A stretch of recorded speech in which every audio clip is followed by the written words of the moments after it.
Have you ever noticed that life almost never asks for your permission before it changes? One day, everything feels stable enough that you begin making plans months or even years into the future. You start imagining where you'll live, who you'll become, what your career will look like, how your relationships will unfold. And without realizing it, you slowly begin treating those imagined futures as if they were already guaranteed. Then, almost without warning, something shifts. A conversation doesn't go the way you expected. A promotion goes to someone else. A relationship you thought was unshakable suddenly begins to crack. A single phone call or one unexpected decision completely rearranges the direction you thought your life was heading.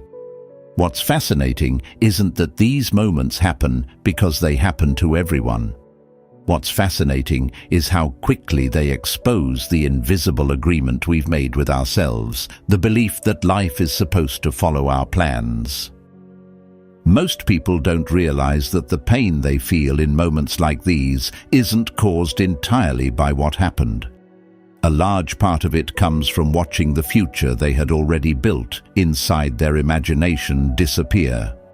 Long before reality changes, we've already started living emotionally inside a version of tomorrow that doesn't exist yet. We quietly assume that because something makes sense in our minds, life has some obligation to make it real. When reality chooses a different direction, it doesn't just interrupt our plans. It forces us to let go of a future we had already started believing belonged to us. You're not only adjusting to new circumstances, you're grieving an expectation. This is exactly where Stoicism begins, although not in the way most people imagine. Stoicism was never about pretending nothing bothers you. The Stoics understood that disappointment is unavoidable because life itself is unpredictable. They weren't trying to eliminate uncertainty. They were trying to become the kind of people who could remain steady inside it. They asked a simple question that still matters today. If the world refuses to become predictable, how do you stop your peace from depending on it? One of the biggest mistakes we make is believing that control and certainty are the same thing. Think about how much energy people spend trying to control outcomes that never belong to them. They try to control how others see them, whether every opportunity works out, whether every relationship lasts, and whether every decision leads to success. Then, when reality reminds them that none of these things were ever fully theirs to command, disappointment quickly becomes frustration because they confused preparation with a guarantee. Epictetus built almost his entire philosophy around one distinction.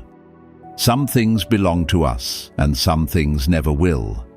Our choices, our character, our effort, and our response belong to us. Other people's opinions, luck, timing, and outcomes do not. It sounds obvious until life becomes difficult. That's when philosophy stops being interesting and starts becoming useful. It's easy to talk about acceptance when everything is going well. It's much harder when the future you've spent months building suddenly disappears. Yet those are the moments that reveal whether your peace depends on external circumstances or whether it comes from something deeper.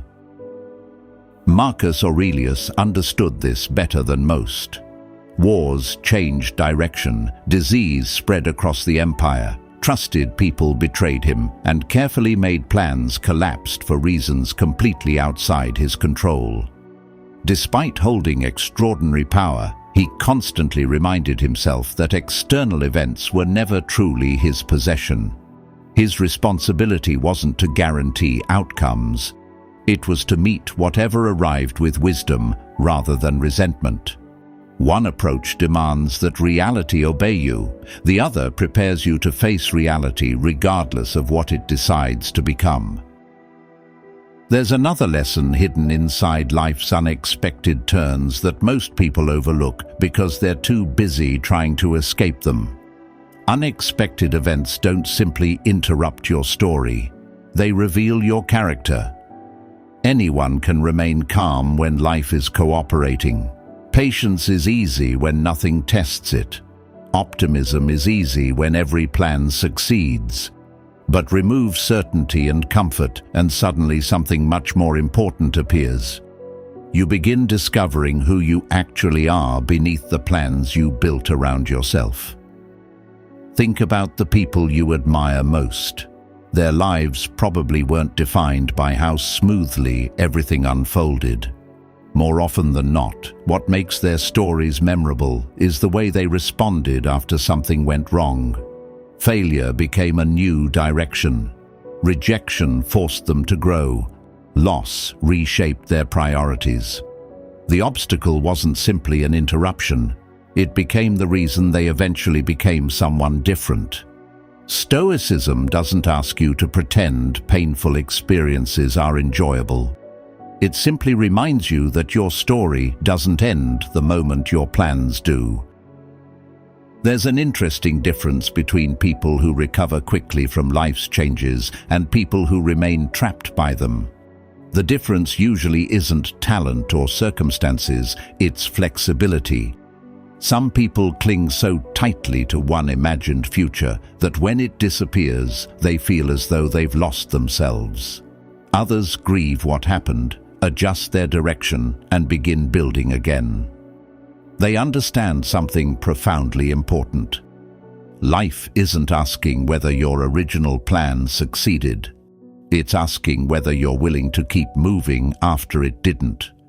Perhaps that's why the Stoics focused less on controlling the future and more on becoming the kind of person who could face any future with composure.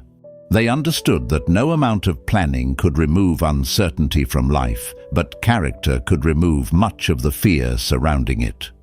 Once your confidence comes from who you are instead of what happens to you, life's unexpected turns lose much of their power. They may still surprise you, they may still hurt, but they no longer define you. Life will interrupt your plans again. It will introduce opportunities you never expected and close doors you thought would remain open forever. That isn't a flaw in reality. It's simply part of being alive. The question isn't whether life will change direction. It always does. The real question is whether you'll continue demanding that reality resemble the picture you once imagined, or whether you'll become the kind of person who can walk calmly into a future you never saw coming. Sometimes the road you carefully planned disappears, not because your journey is over, but because life is quietly inviting you to become someone your original plans could never have created. If this video gave you a new way of looking at life's unexpected turns, then I hope you'll carry at least one of these ideas with you the next time things don't go according to plan. Stoicism isn't about controlling everything that happens to you. It's about becoming the kind of person who remains steady when life refuses to follow the script you had in mind. Thank you so much for watching, and if you enjoyed this video, don't forget to subscribe and join us for more conversations like this. Until next time, take care of yourself, and I'll see you in the next one.